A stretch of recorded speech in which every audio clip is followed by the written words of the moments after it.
warahmatullahi wabarakatuh. Waalaikumsalam warahmatullahi wabarakatuh. Apa kabar hari ini, Bunda Guru hebat semuanya?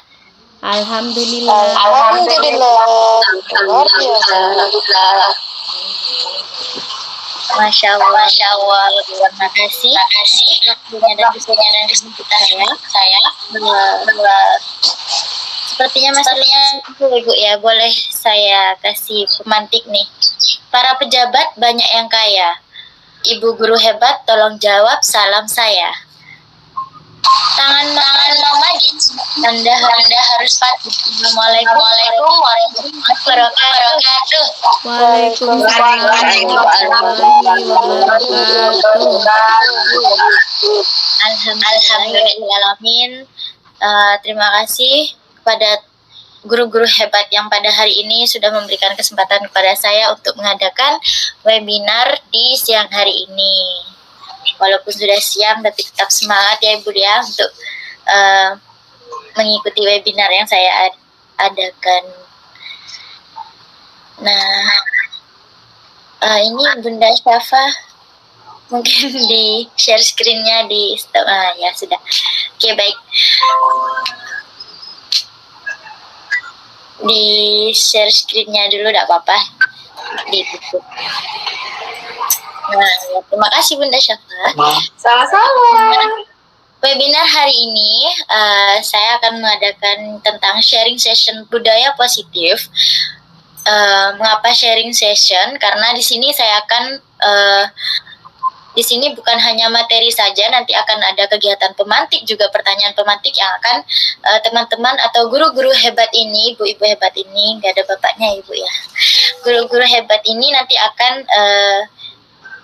menyatakan pendapat-pendapatnya. Nah, sebelum masuk ke materi yang lebih mendalam lagi, marilah kita bersama-sama berdoa menurut keyakinan masing-masing. Berdoa dimulai.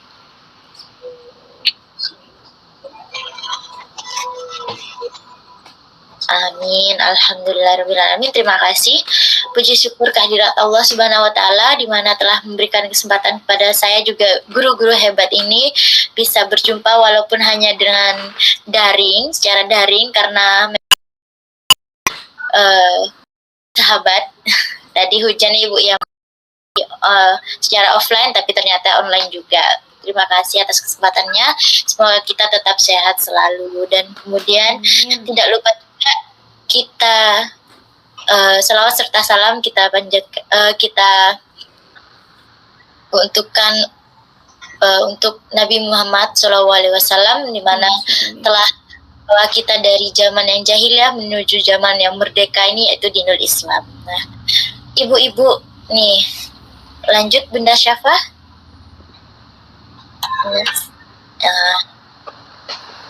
Untuk webinar hari ini saya melakukan tentang penerapan budaya positif di kelas atau di sekolah.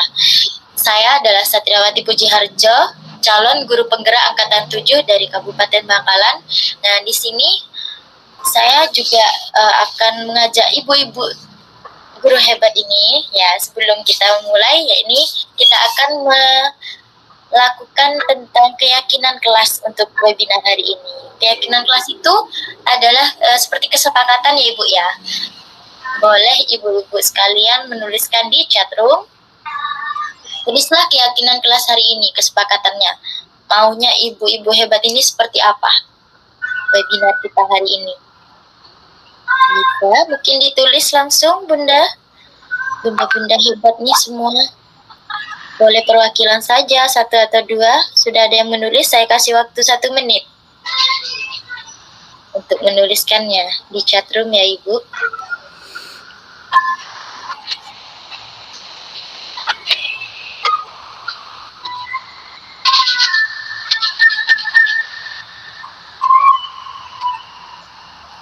Ada yang sudah menulis? Sudah mengetik? Keyakinan kelas hari ini untuk webinar kali ini adalah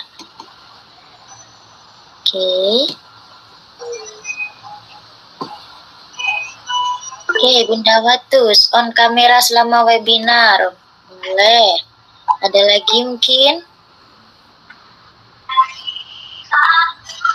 Bisa dituliskan kembali, hanya satu nih keyakinannya. Masih saya tunggu.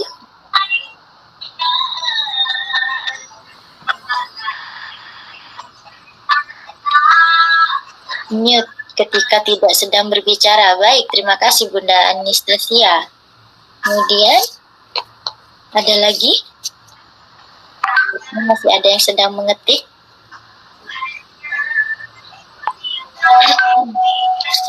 Ya, ada lagi.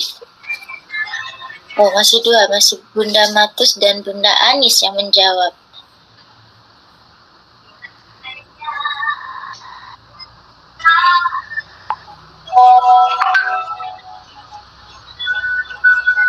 Masih ada lagi, Bu?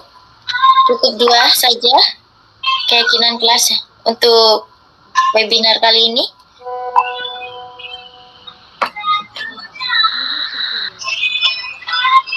Oke, kita cukupkan untuk dua ini dulu. On kamera selama webinar, mute ketika tidak sedang berbicara. Terima kasih. Oke, next Bunda Syafa bisa di share screen lagi. Nah, ini tadi sudah saya sampaikan tentang budaya positif. Budaya positif itu apa ya Ibu sebelumnya? Budaya positif itu sangat penting atau kebiasaan untuk kita di manapun ya Ibu ya, terutama di lingkungan sekolah. Menciptakan budaya positif ini di sekolah merupakan suatu hal yang wajib dilakukan oleh seluruh warga sekolah, terutama dari gurunya. Untuk kali ini, adakah yang masih ingat ini dengan beliau ini siapa ya Ibu? Ada yang ingat? Ki Hajar Dewantara. Ya benar, ini sudah ada juga di situ di gambarnya Ki Hajar Dewantara yang memiliki 3 filosofi, yaitu Ingarsa Sumtulodo, Ingmadia Mangunkarso, dan Tuturi Handayani. Ada yang mau menyebutkan apa artinya yang ketiga filosofi?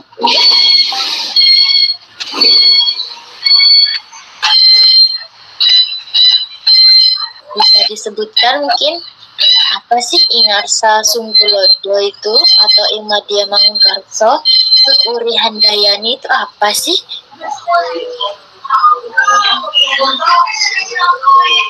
Boleh Bu Reshen?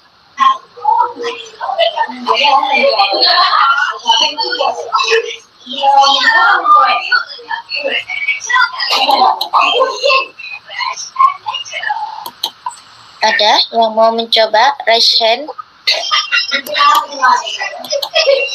Masih di filosofi ya pendidikan itu.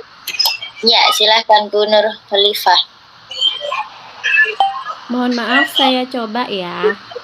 Iya, silahkan. Artinya di depan memberikan teladan, di tengah membangun kekuatan, dan terus bekerja, di belakang memberi dorongan. Oh siap, alhamdulillah. Jadi Ingarsa Sumtulodo itu di depan memberi teladan atau contoh.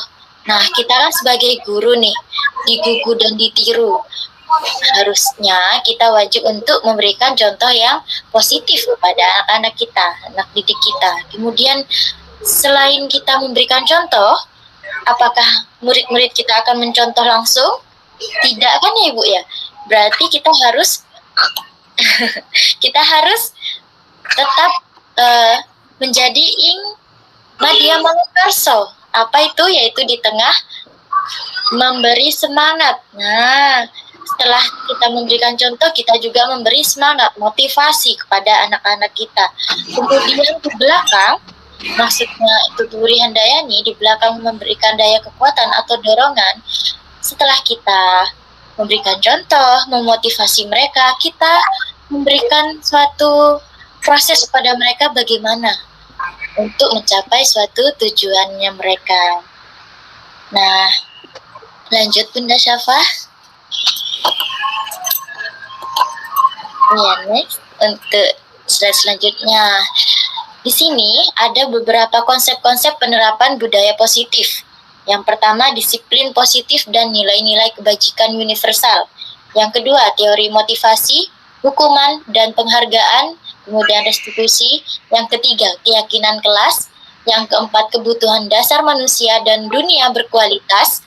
Yang kelima, restitusi dengan menggunakan 5 posisi kontrol.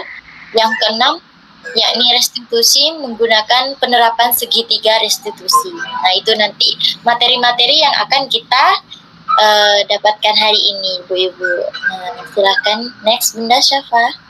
Oke, sekarang saya punya kegiatan pemantik. Cobalah buku.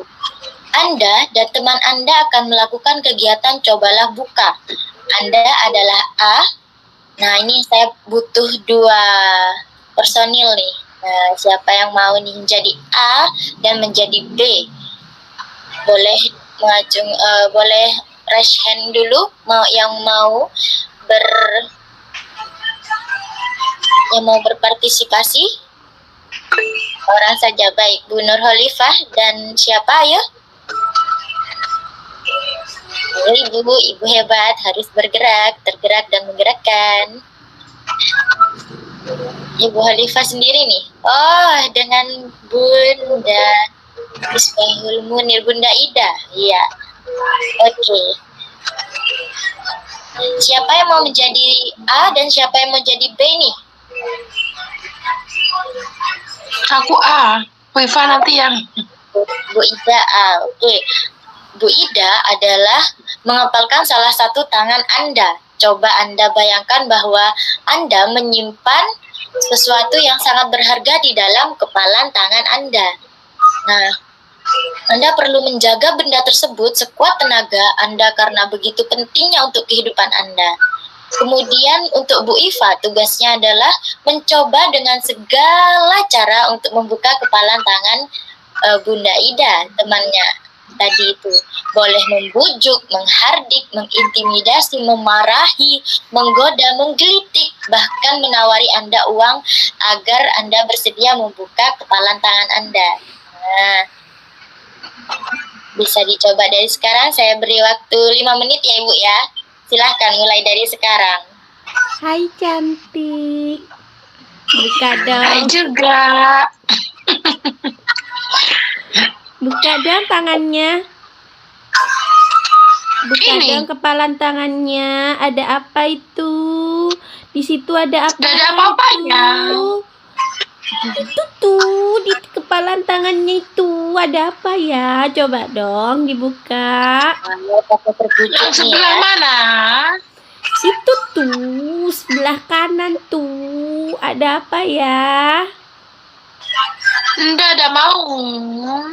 Coba dong dibuka. Awas ya kalau nggak Dibuka dibuka ya. Dibuka ya. Iya. Makin menghardik nih. Ayo dibuka. Dibuka ya. Dibuka, cepetan. Boleh digoda, boleh digelitik, Kan boleh sudah kebuka dibujuk. tangannya. Wah, ternyata Bunda Ida sudah kebuka tangannya. Luar biasa. Next, Bunda Syafa. Ya baik, terima kasih untuk Ibu Iva dan Ibu Ida. Sama-sama. Nah, pertanyaan Sama-sama. Bu Ida membuka kepalan tangannya. Ya. Ya, mengapa? Kira-kira Bu Ida, mengapa Bu Ida tadi membuka kepalan tangannya? Karena mudah tergoda. Sepertinya kalau yang tadi saya cermati, karena oleh Bunda Iva agak sedikit digertak. Dihardik Ya. Ada sedikit kekerasan di situ sehingga Bunda Ida membuka kepalan tangannya. Oke, baik. Terima kasih Bunda Syafa. Nah, dalam kegiatan ini sesungguhnya siapa ya kira-kira yang memegang kendali atau kontrol untuk membuka dan menutup kepalan tangan kita? Bunda Ida. Diri kita sendiri. Diri sendiri, iya, atau Bu Ida sendiri tadi yang mampu. Mau menutup boleh, membuka boleh. Itu adalah dari diri hidupnya sendiri. Nah, jadi itu Ibu adalah tadi sebagai kegiatan pemantik untuk teori kontrol. Kita mengontrol diri sendiri. Nah, seperti itu. Kemudian Bunda Syafa bisa lanjut. Nah, baik. Sebentar. Ini sepertinya ada videonya. Oh, enggak. Baiklah, ini adalah Dr. William Glasser pada teori kontrol menyatakan bahwa setiap perbuatan memiliki suatu tujuan, yaitu memenuhi kebutuhan dasarnya. Kemudian ada Diana Gosen yang mengemukakan bahwa dengan mengaitkan nilai-nilai kebajikan yang diyakini seseorang, maka motivasi intrinsiknya akan terbangun sehingga menggerakkan motivasi dari dalam untuk dapat mencapai tujuan mulia yang diinginkan. Jadi Ibu, kita ini butuh belum Bunda Syafa. Kita ini butuh ya yang sebelumnya, slide sebelumnya. Oke, baik. Kita ini sangat butuh sekali dorongan, butuh motivasi untuk membuka atau melejitkan kembali motivasi yang ada di dalam diri kita sendiri. Terutama setiap perbuatan kita itu pasti akan mencapai suatu kebutuhan dasar kita. Kebutuhan dasar manusia itu ada apa aja? Boleh dilanjut Bunda Syafa? Nah, ini kebutuhan dasar manusia itu ada 5 Ibu. Ada yang pertama bertahan hidup. Butuh ya Ibu-ibu ya untuk bertahan hidup ya. Sangat Ya, butuh. butuh. Ya. Kemudian merasa diterima, kebebasan, kesenangan, dan penguasaan. Nah, jika kelima kebutuhan dasar tersebut tidak terpenuhi, pasti akan ada suatu tindakan yang akan terjadi dari tiap masing-masing kebutuhan tersebut. Misalnya saja saya beri satu contoh. Untuk yang kebutuhan bertahan hidup misalnya Bunda Syafa nih, lapar sekali. Pastinya Bunda Syafa itu ingin makan, ya, ingin memenuhi kebutuhan dasar hidupnya, ingin makan karena dia merasa lapar. Kemudian dia ingin mendapatkan motivasi dari apa? Dia mencari makanan. Misalnya Bunda Syafa waktu sekolah nih, sekolah dia di rumah tidak sarapan. Kemudian waktu di sekolah bekalnya sangat sedikit sekali rotinya yang diberikan oleh ibunya. Kemudian dia karena sangat lapar sekali, dia memakannya. Bunda Syafa memakan. Kemudian, karena sangat masih lapar sekali, apakah yang akan dilakukan Bunda Syafa? Mencari makan, beli makanan. Mencari lagi. Mungkin kalau untuk anak TK nggak membeli ya Ibu ya. Pasti dia mengganggu temannya, usil. Nah, minta temannya atau langsung mengambil makanan lain di temannya. Nah, seperti itu. Pasti ada tindakan yang membuat dia ingin merasa cukup atas kebutuhannya. Nah, seperti itu. Dari sini sudah paham Ibu? Paham ya. Baik, untuk selanjutnya Bunda Syafa. Nah, tentang disiplin positif dan nilai-nilai kebajikan universal. Seperti tadi, Ki Hajar Dewantara juga menyatakan bahwa di mana ada kemerdekaan, disitulah harus ada disiplin yang kuat.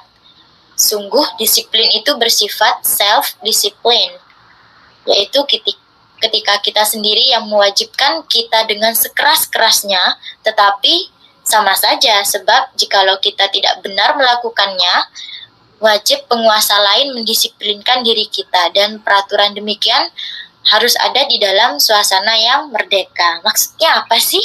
Nah, maksudnya ini kita tuh pasti butuh dorongan atau motivasi dari lainnya untuk memenuhi kebutuhan dasar diri kita tadi dengan cara menerapkan disiplin untuk diri kita sendiri. Bagaimana?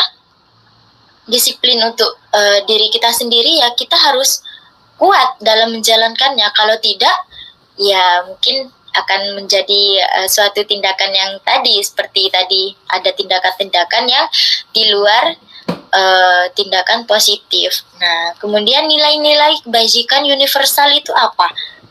Nilai seperti sikap, tingkah laku, karakter. Nah, itu menjadi suatu yang penting untuk kita tingkatkan lagi. Nah, seperti itu. Next, Bunda Syafa. Oke. Diana Gosen dalam bukunya Restructuring School Discipline menyatakan ada 3 motivasi, Bu. 3 motivasi ini apa saja? Ya, ini yang pertama untuk menghindari ketidaknyamanan atau hukuman. Yang kedua untuk mendapatkan imbalan atau penghargaan dari orang lain. Yang ketiga untuk menjadi orang yang mereka inginkan dan menghargai diri sendiri dengan nilai-nilai yang mereka percaya. Nah, ini adalah 3 motivasi perilaku manusia. Jadi ada 3. Ada yang motivasi intrinsiknya terpacu karena dia akan menghindari hukuman. Ada yang juga dia melakukan sesuatu karena ingin dipuji. Nah, seperti itu. Next, Bu Syafa. Nah, ini ada pertanyaan pemantik nih, Ibu. Jawablah pertanyaan pemantik berikut. Nah, coba. Sebagai seorang guru, saat Anda hadir mengajar di kelas tepat waktu, motivasi apakah yang mendasari tindakan Anda? Coba nih, motivasi apa ya? Kira-kira? Yang pertama, apakah Anda datang tepat waktu karena tidak ingin ditegur oleh atasan Anda? Apakah ada yang seperti ini, Bu? Ada. Pasti ada. Ada, oke. Kemudian, Anda ingin mendapatkan pujian dari atasan Anda dan mendapat penghargaan sebagai guru berprestasi kalau Anda itu mengajar di kalau Anda itu hadir mengajar di kelas tepat waktu. Apakah ada? Tentu ada. Ada. Tentu ada, betul sekali. Anda ingin menjadi orang yang menghargai waktu karena sebagai teladan bagi murid-murid Anda akan menjadi sebagai guru yang patut dicontoh oleh murid-murid Anda. Nah, menghargai nilai-nilai diri sendiri. Ada. Jadi manakah Ini yang motivasi jarang. yang paling kuat nih? Ini yang jarang. Ada yang paling kuat nih mungkin salah satu antara ibu-ibu hebat ini, siapa yang mau berpendapat? Silakan. Pilihan yang paling kuat ya. Iya. Yang paling mendasari untuk hadir tepat waktu. Mungkin di nomor 3 ingin Oke. menghargai waktu dan ingin sebagai contoh untuk murid-murid agar muridnya tidak mengikuti gurunya kalau telat gitu. Oke. Hadirnya tepat waktu. Kalau saya berbeda pendapat, boleh? Boleh? Nah, Boleh, Bu, silakan. mungkin yang seharusnya sih seperti itu. Cuma memang agak jarang ya orang yang punya pendapat, maksudnya punya keinginan untuk tidak telat karena memang disiplin ya. Kebanyakan yang saya temui dan yang terkadang juga saya rasakan ya, kita datang ke sekolah itu pertama karena peraturan. Yang kedua itu pastinya kita tidak ingin mendapatkan teguran dari keatasan kita. Jadi yang pertama yang paling sering kita sebenarnya jumpai gitu. Makanya kalau di antara 3 alasan itu sepertinya yang paling mendasari yang paling banyak dilakukan itu yang pertama. karena takut ya, Bu ya. Merasa Ya, Ibu Anis. Mungkin ada pendapat lain, Ibu Anis. ya Allah. Iya, terima kasih atas waktunya. Ini saya sedikit bingung, Ibu, dengan kedisiplinan yang saya lakukan. Sebenarnya Saya ini memang bukan Ingarso Sungtulodo mungkin ya, karena saya itu bukan guru teladan, tapi guru teladan dalam bahasa Madura. Jadi guru teladan gitu ya. Nah, tapi sebenarnya dalam diri saya itu seperti ini. Saya tuh ingin berangkat sesuai dengan waktu yang telah ditentukan gitu ya. Cuman karena kendala-kendala yang berbagai macam yang tidak bisa dilepaskan gitu ya. Saya tahu itu amanah saya. Cuman ini dari dalam diri saya, kadang saya kan datang tepat waktu ya. Yang mendasari saya datang tepat waktu itu karena murid saya itu adalah anak TK. Jadi kalau anak TK kan berbeda dengan SD ya, yang bisa dilepas gitu. Sementara kalau TK bermain saja kan perlu pengawasan seperti itu. Jadi kalau tidak ada gurunya, mungkin siapa nanti yang menjaga mereka? Iya, kalau tidak ada orang asing masuk ke sekolah, kemudian terjadi sesuatu yang tidak kita inginkan. Tapi kalau misalnya ada seseorang yang kemudian melakukan sesuatu yang tidak kita inginkan gitu. Intinya itu saya datang tepat waktu itu karena khawatir murid saya itu tidak terkondisi. Berarti itu termasuk motivasi yang mana, Ibu? Saya juga bingung ini. Terima kasih. Baik, terima kasih Bunda Anis. Iya. Menurut ibu-ibu lain nih, Bunda Anis nih termaksud yang mana nih? Apakah yang pertama, yang kedua, atau kolaboratif dari 1, 2, dan 3 semuanya? Bagaimana ibu-ibu?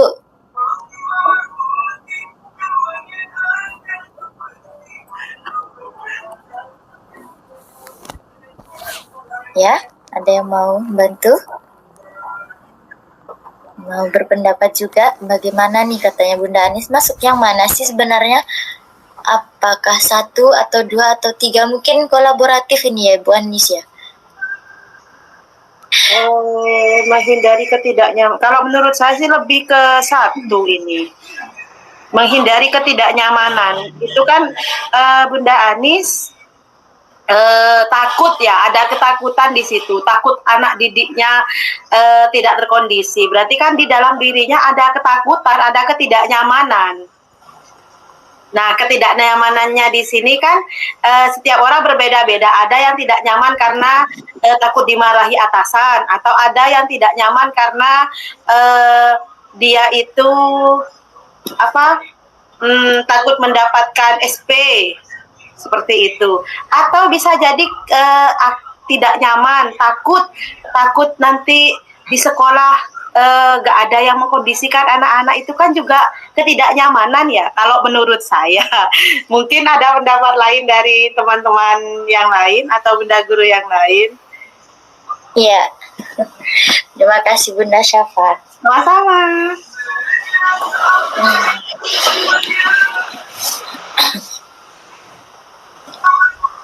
Iya, baik, saya langsung saja Ibu ya. Oke, alhamdulillah ada pasukan baru. Selamat bergabung Ibu Guru hebat. Nah, baik, saya lanjut. Sebelumnya Bunda, saya izin Ibu ke belakang dulu ya. Baik, silahkan. Ya, baik. Benar tadi menurut Bunda Syafa, itu adalah masuk ke Anda ingin menjadi orang yang menghargai waktu. Itu Bunda Anis. Kemudian juga bisa karena menjadi untuk teladan bagi murid-murid kita. Nah, murid-muridnya Bunda Anis tadi. Nah, oke. Sebagai menghargai nilai-nilai diri sendiri. Oke, baik. Untuk yang selanjutnya Bunda Syafa bisa dilanjutkan. Next.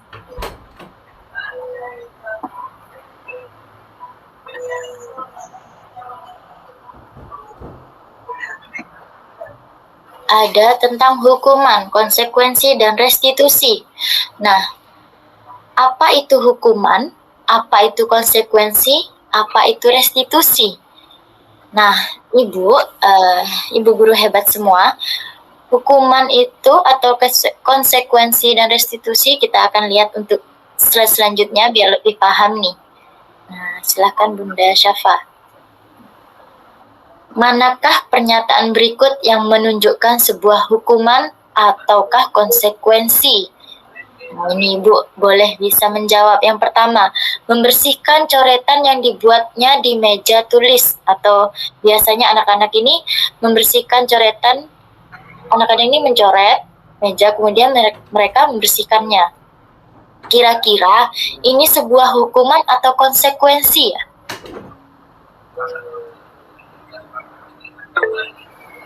Ya, Ibu Umi, silahkan. Membersihkan coretan yang dibuatnya di meja tulis itu, kalau menurut saya itu termasuk konsekuensi. Itu kan kenapa konsekuensi? Karena dia melakukan mencoret meja itu sendiri. Jadi konsekuensinya dia harus membersihkan coretan yang dia buat sendiri itu. Oke, begitu. Berarti termasuk konsekuensi ya, Bu ya? Iya, benar, konsekuensi. Berkenal hukuman. Masuk. Kemudian yang nomor 2. Lari keliling halaman sekolah karena terlambat datang ke sekolah. Kira-kira ini sebuah hukuman atau konsekuensi ya, Ibu ya? Hukuman dari Bunda Anis. Oke. Benar. Yang ketiga, berjemur di lapangan basket pukul 12 siang karena mengobrol dengan teman. Ini termasuk hukuman atau konsekuensi? Hukuman. Baik. Kemudian yang nomor 4 ini, terlambat hadir di pembelajaran daring 15 menit dan diminta untuk tinggal 15 menit sesudah kelas usai. Ketertinggalan pembelajaran. Konsekuensi. Baik. Sudah hebat semua ternyata Ibu ini. Sudah bisa membedakan, padahal saya belum menyebutkan apa itu hukuman, apa itu konsekuensi ya. Jadi begini, dari pertanyaan pemantik tadi sudah jelas ya Bu ya, mana yang hukuman, mana yang konsekuensi. Hukuman itu berarti terjadi dalam sendirinya atau satu orang, satu pihak yang melakukan, yang mewajibkannya. Kemudian jika konsekuensi itu ada sebuah kesepakatan. Kesepakatan keyakinan jika itu dilanggar. Ini sama-sama sebuah tindakan yang menunjukkan jika kita melanggar sesuatu ya Bu ya, kita harus kita harus melakukan sesuatu hal yang lain untuk mempertanggungjawabkan hal yang tadi. Jadi untuk hukuman ini itu lebih bersifat negatif ya Bu ya, dan terkadang membuat itu sebuah ketakutan, sebuah ancaman. Jadi mereka tidak nyaman. Kalau konsekuensi ini sudah disepakati sebelumnya, sudah murid dan guru untuk bisa menjalankan suatu keyakinannya dengan yang sebaik-baiknya agar tidak terkena konsekuensinya. Seperti itu. Sudah jelas Ibu? Ya, maaf ya. Ibu-ibu hebat di sini, apakah sudah jelas? Jelas ya Ibu ya. Jelas. Oke, kemudian slide selanjutnya Bunda Syafa. Bismillah.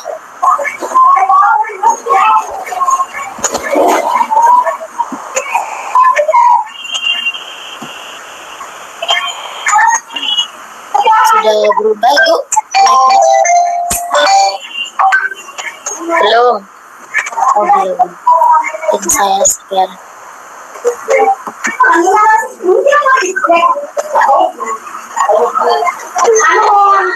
Saya share screen. Coba ya. Oke.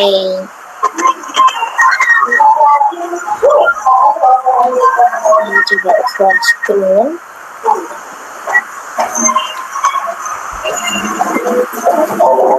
Ini hukuman dan konsekuensi. Tadi sudah saya jelaskan, konsekuensi itu adalah kesepakatan bersama jika melakukan sesuatu di luar keyakinan yang telah dibuat. Kemudian hukuman adalah sesuatu yang tidak nyaman dilakukan, bahkan menyakitkan, yang terjadi dari sebelah pihak akibat dari melanggar keyakinan. Dari kegiatan tadi, misalnya lari keliling halaman sekolah karena terlambat datang ke sekolah. Ini merupakan hukuman ya tadi katanya ibu guru hebat tadi, karena kalau hukuman itu nyambung nggak Bu dengan apa yang kita lakukan, kesalahan yang kita lakukan? Ada berkesinambungan atau tidak ya kira-kira? Tidak. Tidak, iya betul sekali, karena kalau hukuman itu secara otodidak biasanya. Share screen-nya tidak muncul Ibu. Oh, tidak muncul. Tidak muncul ya? Apakah sudah muncul? Belum. Dan Bunda Syafa. Sebentar. Sebentar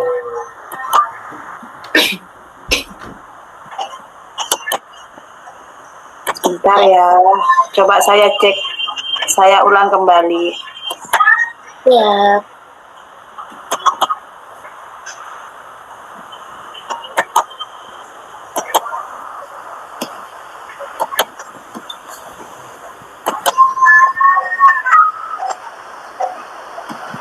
Sudah kelihatan? Sudah. Sudah. konsekuensi dan hukuman. Ya. Oke, selanjutnya Ibu, slide selanjutnya. Ini. Nah, ya, restitusi. Restitusi adalah usaha untuk menebus kesalahan, tetapi sebaiknya merupakan inisiatif dari murid yang melakukan kesalahan. Proses pemulihan akan terjadi bila ada keinginan dari murid yang berbuat salah untuk melakukan sesuatu yang menunjukkan rasa penyesalannya. Nah, di sini mungkin ibu-ibu hebat ini kurang paham apa sih itu restitusi. Saya punya sedikit video. Boleh Bunda Syafa? Sepertinya saya menyelipkan video ya. Oh enggak, ini pertanyaan ya Bu ya? Belum video. Pertanyaan ya? Nah, baik, pertanyaan pemantik nih. Nah, ada pertanyaan lagi. Iya. Karena tadi judulnya sharing session ya Ibu ya. Di sini ada pertanyaan reflektif. Ibu Anas, guru kelas 2 SD, mendapatkan masalah. Murid-muridnya tidak bisa tertib berdiri antri di depan pintu kelas. Selalu berebutan masuk ke dalam kelas setelah jam istirahat selesai. Nah, tentunya ini sangat mengganggu proses pembelajaran selanjutnya untuk jam pembelajaran selanjutnya. Jadi tidak tepat waktu. Karena Ibu Anas tadi masih sibuk menenangkan murid-muridnya yang berebutan masuk ya Ibu ya tadi.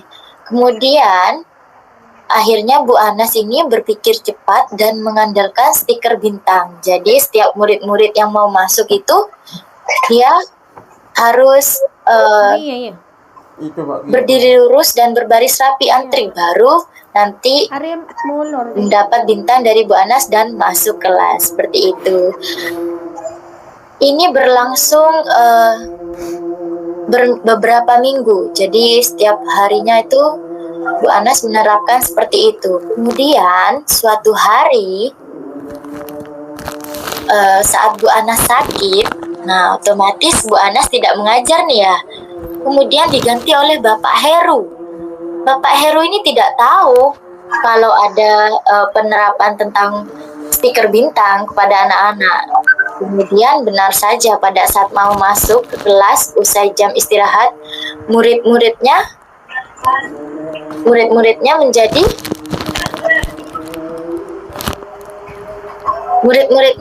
berebutan kembali. Jadi ibu-ibu hebat, apa yang terjadi nih dengan Bapak Heru? Kira-kira di kelas tersebut yang menggantikan Ibu Anas, yang terjadi kira-kira apa?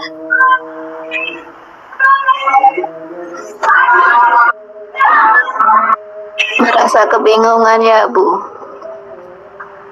Bingung ya? Bapak Herunya bingung mungkin ya? Oke, terima kasih Bunda Fadilah. Bapak Heru tadi akan akan terkejut ya mungkin, atau bisa bingung juga katanya Bu Fadilah.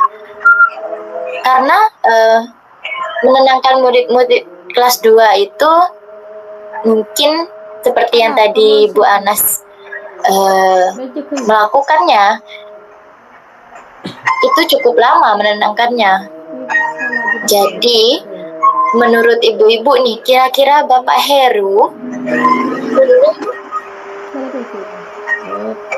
memberikan apa nih kepada anak-anak? Apakah kira-kira dia akan melakukan hal yang sama, ataukah dia melakukan hal yang lain mungkin?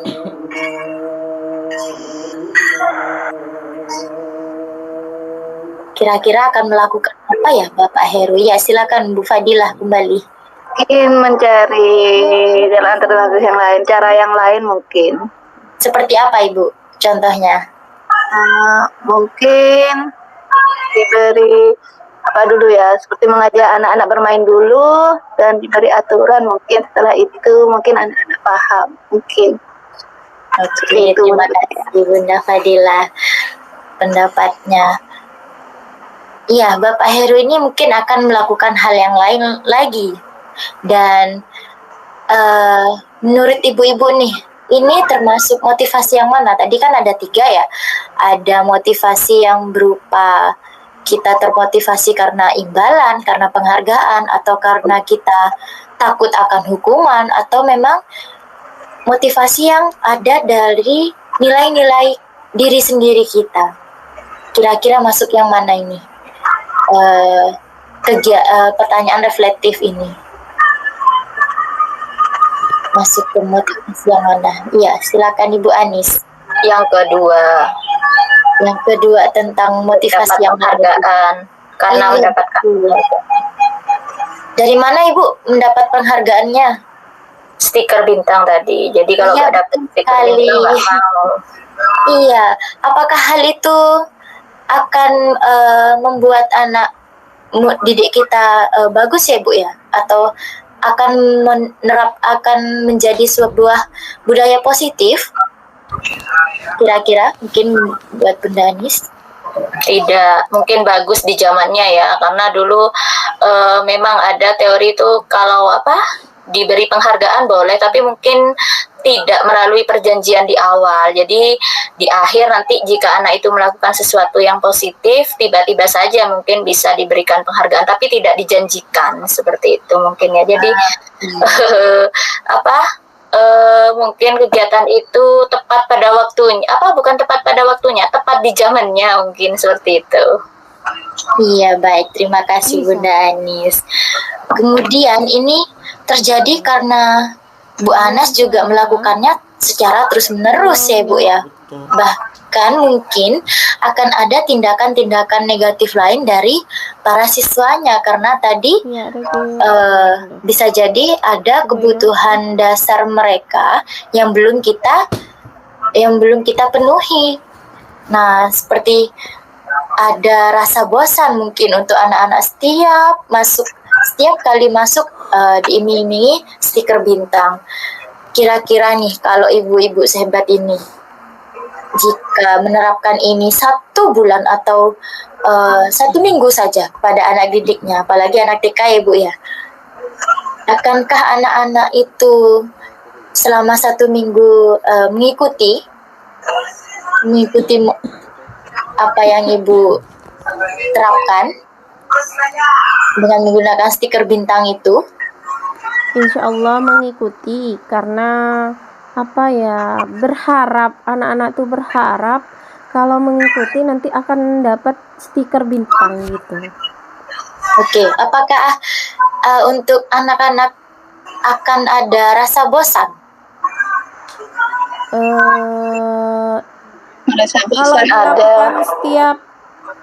Kalau dilakukan secara intens sih iya, merasa bosan. Iya. Oke, iya betul Ibu. Jadi seharusnya motivasi itu diinovatifkan ya.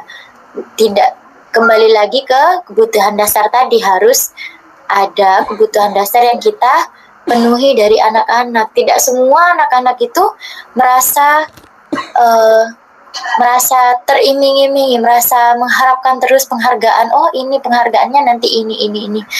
Setiap hari sebelum masuk kelas harus dapat bintang dulu. Kira-kira kalau Ibu sendiri nih seperti itu, bosan tidak Ibu selama Ibu sekolah 1 tahun di kelas itu? Bosan. Iya, bosan. Oke, lanjut slide selanjutnya, Bunda Syafa. Oke, nah lalu bagaimana caranya kita menerapkan budaya positif di lingkungan sekolah, terutama di lingkungan kelas kita? Yang pertama yakni dengan membuat keyakinan kelas terlebih dahulu, Ibu. Nah, ini ada contoh saya, karena saya mengajar di kelas TKA ya Ibu ya, yang mayoritasnya anak-anak bisa baca, belum bisa membaca. Jadi saya menggambarkan keyakinan kelasnya seperti itu. Nah, itu.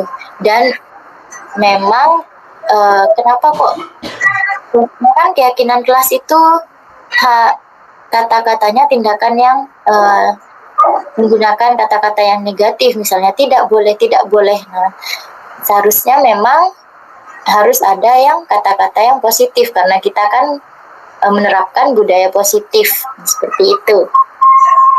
Ini contohnya saya menerapkan di kelas TKA, Ibu. Saya gambarkan seperti itu. Ada videonya nih. Bunda Syafa bisa atau saya yang share ini. Masuk ya, Ibu? Ya, masuk, Bu. Apa Bunda? Keyakinan kelas kamu hari ini, teman-teman mau apa? Kita tanyakan nih ke anak-anak langsung. Tidak boleh main-main, tidak boleh apa lagi. Namanya TK ya Bu ya. Sangat antusias sekali melakukan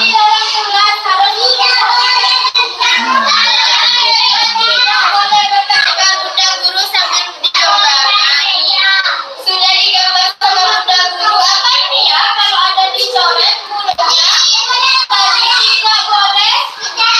Bisa ada di dalam tulang Bunda guru. harusnya Tidak boleh mengejek menggunakan dicoret karena anak-anak Bunda itu rambutnya jelek, boleh bilangnya begitu? Tidak boleh. Ini sama Bunda guru sudah diberikan gambarnya. Tidak boleh berkata yang jelek ke temannya. Tidak boleh mengejek. Kalau yang ini tadi, aduh doa sore di tidak kelas. boleh, Tidak boleh harusnya bisa diubah saja berbicara, tidak boleh harus berkata, lalu katanya Mas Khalil. Tidak boleh menggambar berkata juga Mas Khalil, berarti harus bersahabat. kurang gitu Ibu ya sebenarnya. Jadi biar anak-anak Nanti saya kalau sudah sore menggunakan gimana teman-teman di kertas atau buku minta tolong sama dia guru. Tidak di meja, tidak di kerudung teman. Oke, seperti itu Ibu. Kira-kira akan diterapkan enggak ya sama ibu-ibu ini di kelas? Kira-kira bisa tidak ya? Insya Allah, Insya Allah bisa. Gambar ya. Nah, mungkin kalau untuk yang tingkat SD atau SMP atau SMA bisa dengan menggunakan sticky note, kita pasang di sebuah lembar karton terus ditempelkan, atau mungkin anak-anak TK yang kelas TKB kita bisa bantu untuk menuliskan terus dipajang jadi poster keyakinan kelas dan itu. Kemudian tentang, nah ini kita masuk kepada 5 posisi kontrol restitusi. Iya, Bunda Syafa. Iya, nggak apa-apa. Mungkin Bunda Syafa bisa bantu lagi. STB. Kalau video biar saya. Bang Maria boleh ada papa mon STB jadi kotu pati. 5 posisi restitusi, kontrol restitusi. Itu takut yo di intro halep tuh deh. Iya patah biasa ngangkuk. Ih, Bu.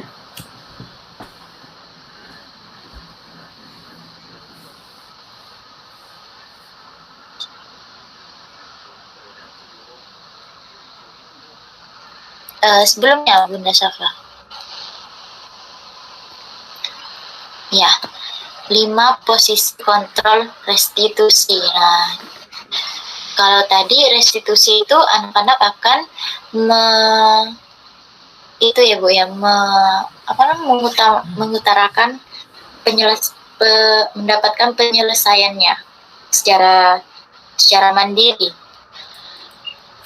Untuk menggunakan restitusi itu kita butuh memahami tentang 5 posisi kontrol. Ada 5 posisi kontrol kita sebagai guru ini. Yang pertama yakni penghukum, yang kedua pembuat rasa bersalah, yang ketiga teman, yang keempat pemantau, yang kelima manajer. Nah, untuk lebih jelasnya bagaimana sih penghukum itu, bagaimana sih pembuat rasa bersalah itu, kita sebagai guru itu nanti bisa ketahuan dari sini nih Bu, 5 posisi kontrol ini. Bisa di stop share dulu Bunda Syafa biar saya langsung share. Kita simak videonya bersama-sama ya Ibu ya. Ada. Silahkan dilihat. Pagi anak-anak, silakan PR yang kemarin Ibu berikan diletakkan di meja. Berefleksi ya. Anton, Apakah kamu sudah mengerjakan belum? mana nih? Belum mengerjakan saya, Bu. Kamu selalu ya nggak ngerjain PR. Sekarang kamu duduk di depan, lalu tulis. Saya berjanji tidak akan mengulangi lagi. Saya berjanji akan berusaha menjadi murid yang rajin belajar sampai pelajaran saya selesai. Yang pertama tadi Ibu ya, penghukum. Nah, sampai anak Pagi didik anak-anak, menggerutu. hari ini ada tugas ya. Ada Ini yang belum mengerjakan? sebagai- Anton, kamu sudah mengerjakan? Belum, Pak. Kamu nggak ngerjain tugas ya? Kamu mau jadi apa nanti? Kamu lihat Ini sekolah. menjadi posisi kontrol yang Coba. membuat rasa bersalah. Bayangkan orang tuamu betapa kecewanya sama kamu. Kamu itu sudah kelas 5. Harusnya bertanggung jawab sama dirimu sendiri.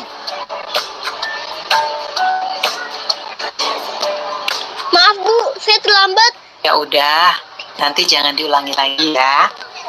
Kalau kamu rajin, Ibu senang lihatnya. Nah, Ya. yang ini tentang posisi Baik, kontrol. tadi tepat waktu ya masuknya. Tos dulu dong. Kita kan teman. Sebagai Jadi kalau aku terlambat lagi, nggak apa-apa ya. Kemudian ini ada lagi nih. Kamu kok nggak pakai baju olahraga?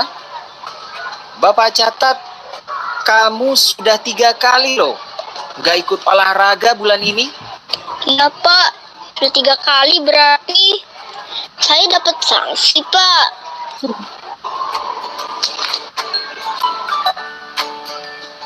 Ini, Bu. Saya mau ngumpulin tugas. Yang tadi pemantau Maaf ya ya, Ibu. Bu. Sedangkan yang Saya ini terlambat yang terakhir mengumpulkan adalah tugas. posisi Kenapa kamu terlambat mengumpulkan tugas? Iya, Bu. Saya kalau sore bantuin Ibu jaga warung. Gak sempat ngerjain tugas. Kira-kira nih, apa yang bisa kamu perbaiki supaya kamu bisa mengerjakan tugas tepat waktu? Coba, kapan biasanya kamu membantu ibu jualan? Jam 6 sampai jam 8 malam, Bu. Bagaimana kalau kamu membuat jadwal? Kapan kamu akan mengerjakan tugas? Oh, gitu ya, Bu. Saya coba deh, Bu. Terima kasih, Bu. baiklah.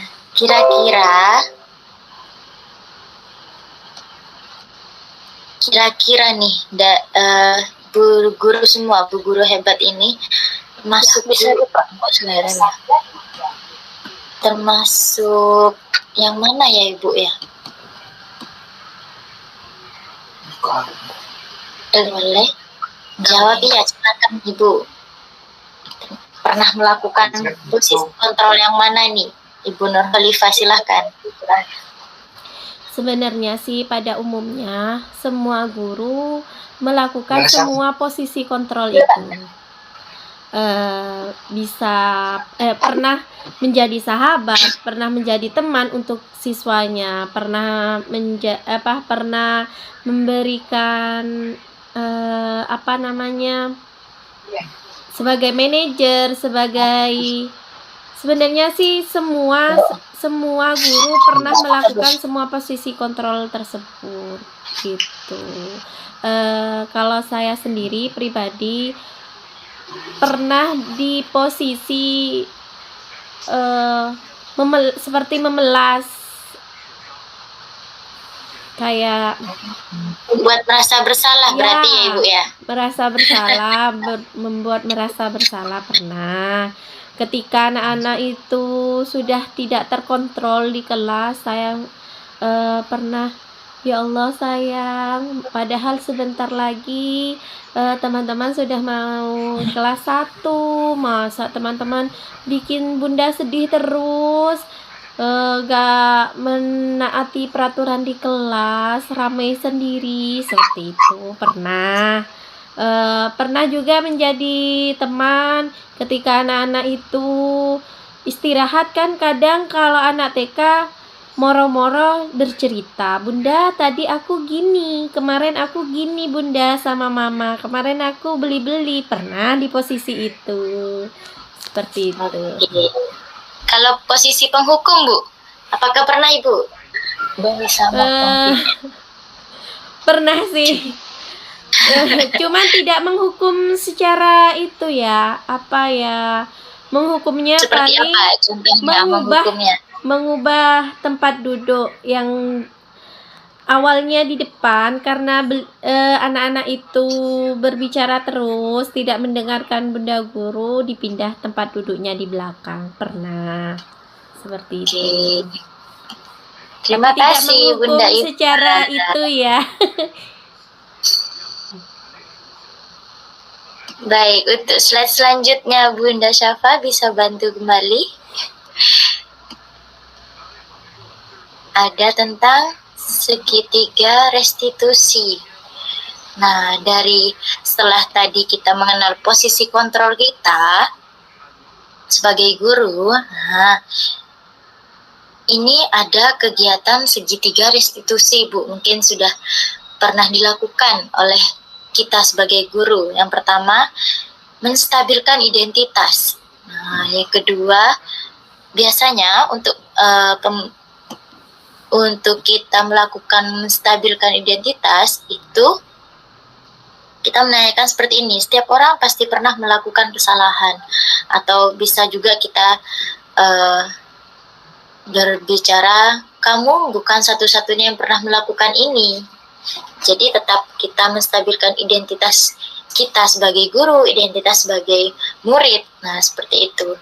Kemudian validasi tindakan yang salah dengan kalimat, misalnya bertanya kepada siswanya, kamu tentu punya alasan mengapa melakukan itu. Adakah cara yang lebih efektif untuk mendapatkan apa yang kamu butuhkan? Nah, seperti itu contoh-contohnya kalimatnya. Kemudian menanyakan keyakinan, kita kembalikan lagi kepada siswa tadi atas keyakinan yang sudah disepakati tadi sebelumnya. Seperti tadi kita sudah membuat keyakinan kelas hari ini ya Ibu ya. Nah, ini kita kembalikan lagi seperti tadi, keyakinan kelas apa yang telah kita sepakati, kita ingatkan lagi mereka. Kemudian, kamu ingin menjadi orang yang seperti apa? Nah, kita kembalikan lagi ke diri mereka. Nah, ini ada contoh dari penerapan segitiga restitusi. Yang pertama yang akan saya berikan contohnya, yakni dari orang lain ya Bu ya. Saya share screen ya Bunda Syafa, mohon izin Ya, di stop dulu. Oke, saya akan share screen tentang video contoh segitiga restitusi. Kan belum, Pak. Angga, gimana kabarnya? Sehat kan? Salam, Pak. Saya ulang lagi. Waalaikumsalam. Silahkan Angga. Iya Pak. Rangga, gimana kabarnya? Sehat kan? Maaf, Bapak memanggil kamu ke ruangan Bapak karena kamu tidak melaksanakan piket kelas hari ini. Ini Rangga tidak. Alhamdulillah sehat Pak. Mohon maaf Pak karena Rangga tidak melaksanakan piket hari ini.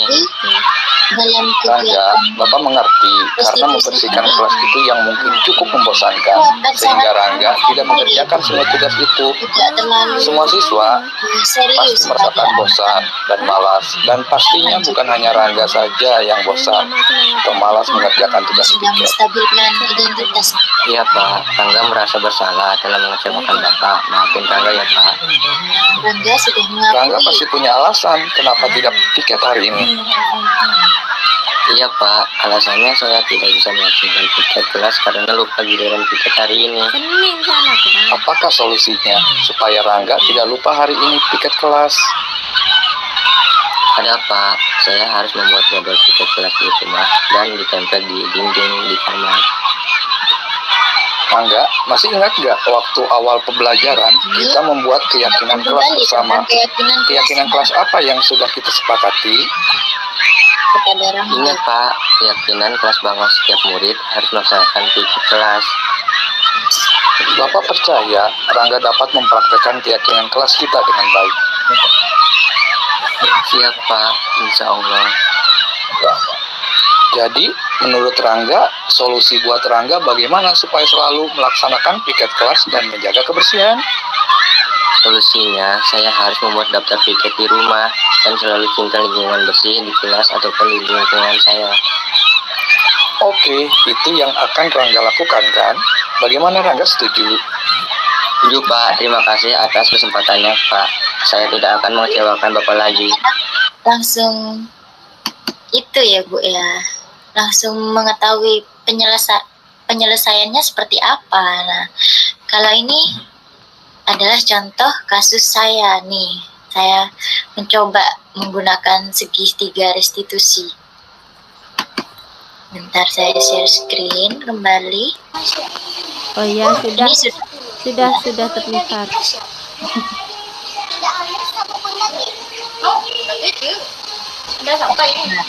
Dia mulai dikit canggung.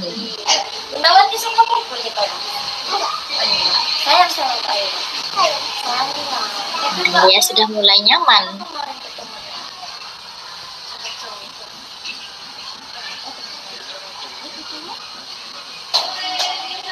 Ananda Aira ini suka mencoret-coret meja, suka mencoret-coret kerudung temannya. Nah, ketika saya ditanya, ternyata anak ini karena alasannya mengapa? Karena ingin menggambar katanya. Luar biasa sekali jawabannya.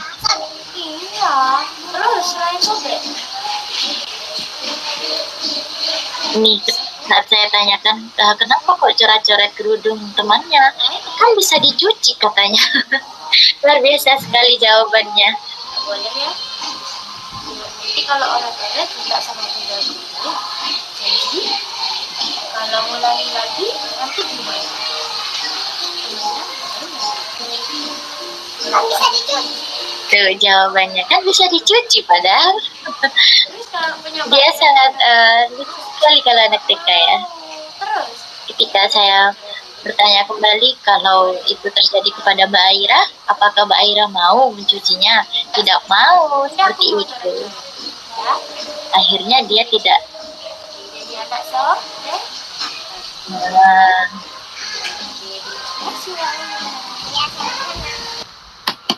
seperti itu Ibu. Kemudian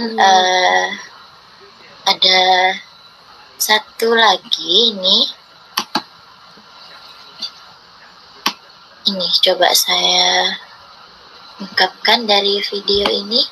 Kalau Itu padahal dia sendiri yang membuat tindakan yang ada siapa ada bunda tidak mengikuti keyakinan kelas. Pokoknya dia seperti bingung, kenapa ya kok diajak bicara sama bunda guru nih. Kalau di kelas kayak buka ya. Nah, ini sudah mulai nyaman. 16 ya kesepakatan kelas. Mas Ayu Enggak boleh. setiap saya nasihatin, setiap teman-temannya nasihatin, dia itu selalu menangis, padahal dia sendiri yang melakukan tindakan yang di luar keyakinan kelasnya. Seperti itu. Tadi ditanya, divalidasi, Dia jadi anak yang dia bilang kalau menangis itu sampai berdarah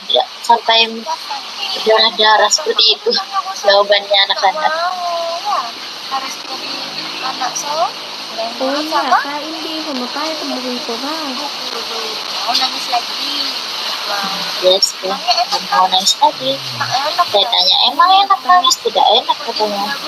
Kalau di sekolah Nih,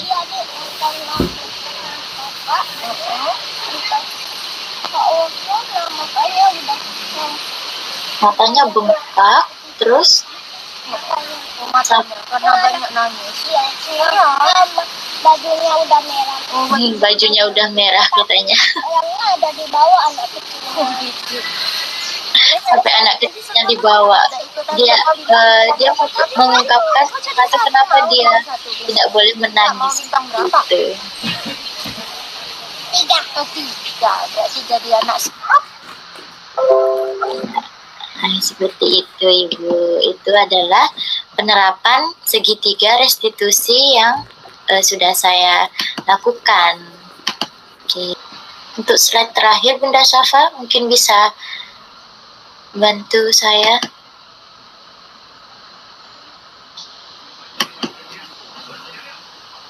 Tentang motivasi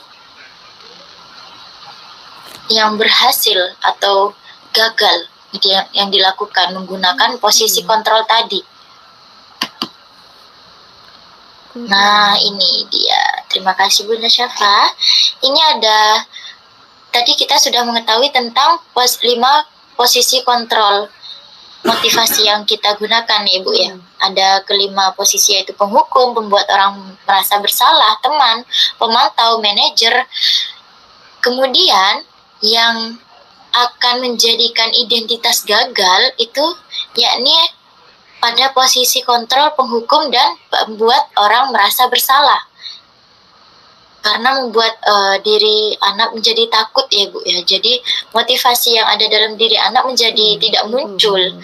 Kemudian identitas yang berhasil atau sukses dikatakan ketika kita menggunakan posisi kontrol, teman, pemantau, dan manajer.